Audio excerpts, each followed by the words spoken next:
Episode 4 में दिखाया जाता है कि वेडनेसडे मुर्दा घर में जाती है क्योंकि उसे उस बुजुर्ग आदमी की लाश देखनी थी जिससे वो और इन्फॉर्मेशन ले सके, जिस वजह से वो हाथ पहले अंदर जाता है और सभी कैमरों पर च्युइंगम चिपका देता है। उसके बाद वो वेडनेसडे को भी अंदर ले लेता है। वेडनेसडे अंदर आकर उस हाथ को फोटोकॉपी करने वाले रूम में भेज देती है ताकि वो इसी तरह के और मुर्दों की भी फोटोकॉपी ले आए। वेडनेसडे वहाँ पर उस बुढ़े की लाश को ढूंढने लगती है। लाश मिलने पर वो देखती है कि उसके जिस्म पर कई तरह की चोटें थी और साथ ही उसका पैर कटा हुआ था। दूसरे रूम में वो हाथ फोटोकॉपी कर ही रहा होता है, तभी वो देखता है कि कोई बाहर आ चुका है। तभी वो फौरन वेडनेसडे के पास जाता है और उसे सब कुछ बता देता है। उस रूम में डॉक्टर और टायलर के पापा यानी कि पुलिस आती है। डॉक्टर अंदर आकर पुलिस को वो पैर दिखाता है जिसकी 2 उंगलियां कटी हुई थी। इसका मतलब मॉन्स्टर पैर नहीं बल्कि उंगलियां लेकर गया था। उसके बाद पुलिस बाहर चली जाती है। डॉक्टर वहां से जा ही रहे होते हैं, तभी वो देखते हैं कि उन शेल्फ में से एक का दरवाजा खुला हुआ है। जब वो चेक करते हैं तो उसमें वेडनेसडे लेटी हुई थी। वेडनेसडे बिल्कुल ऐसे एक्टिंग कर रही थी जैसे मानो वो मर ही गई हो।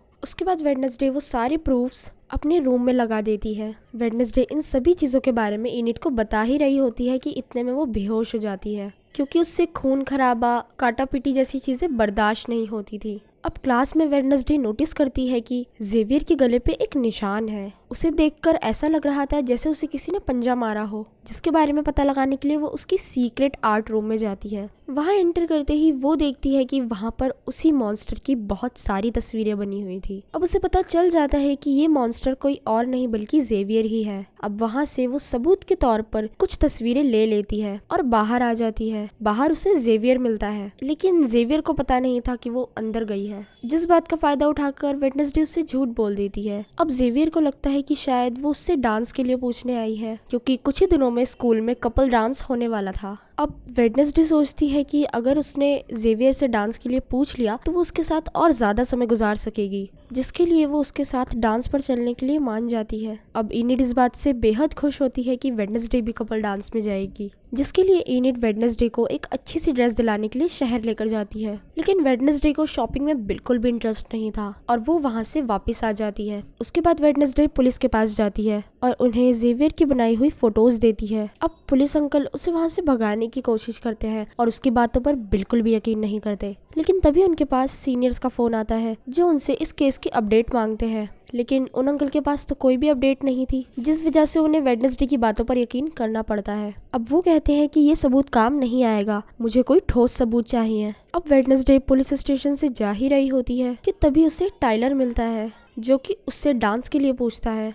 अब वेडनेसडे ऑलरेडी जेवियर को हाँ कर चुकी थी, जिसके लिए वो उसे कुछ भी नहीं कह पाती। अब दूसरी तरफ इनिट को भी अपना डांस पार्टनर मिल चुका था। वेडनेसडे उन सारी फोटोज और सबूतों को लेकर ओटिंगर के पास चली जाती है क्योंकि उन सभी चीजों को रूम में रखने से इनिट बेहोश हो रही थी। अब जब वेडनेसडे ओटिंगर से बात कर ही रही होती है तब ओटिंगर एक फोटो में बने हुए सर्कल को पहचान लेता है, जिस पर वो कहता है कि मैं इस जगह को जानता हूँ। फिर वो दोनों उस जगह पर पहुँचते हैं। वो एक गुफा थी। जब दोनों अंदर जाते हैं तो वो कई तरह के अजीबोगरीब निशान और कंकाल देखते हैं। लेकिन तभी आगे वेडनेसडे को उस मॉन्स्टर का नाखून मिलता है जिसे वो अपने पास रख लेती है। अब उसके डीएनए को मैच करने के लिए कुछ तो चाहिए था, जिसके लिए वो दोबारा जेवियर की आर्ट लैब में जाती है और वहाँ से वो कपड़ा ले लेती है जिससे जेवियर ने गर्दन पर चोट लगने से उस रुमाल की हेल्प से उस खून को साफ किया था। अब तभी वहाँ पर जेवियर आ जाता है। वेडनेसडे उससे इन सभी चीजों के बारे में पूछने लगती है और उसी पर ब्लेम लगाती है कि तुम ही मॉन्स्टर हो, जिस पर जेवियर कहता है कि मैं मॉन्स्टर नहीं हूँ, बस मुझे कुछ टाइम से उसके सपने आ रहे हैं और जब मुझे सपने आते हैं तो मैं यहाँ पर आकर उसकी पेंटिंग्स बनाता हूँ। और जब मैं पेंटिंग बना रहा था तभी पेंटिंग में से उसके हाथ ने निकलकर मुझे पंजा मार दिया।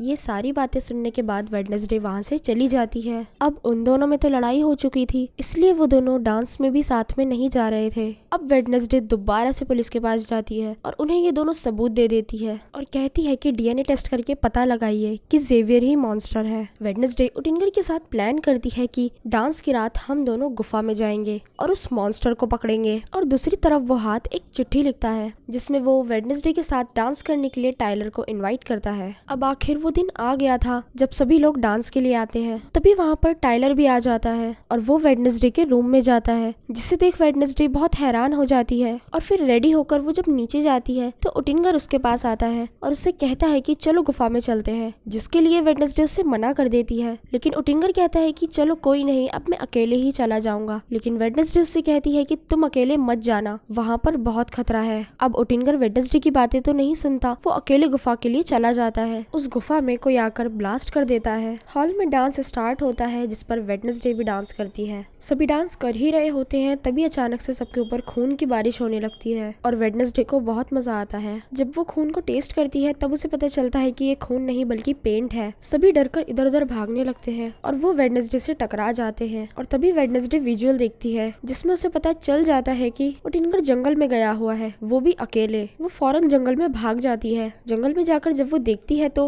ओटिंगर घायल पड़ा होता है, यानी मॉन्स्टर उस पर अटैक कर चुका था। और इसी के साथ ही ये एपिसोड खत्म हो जाता है।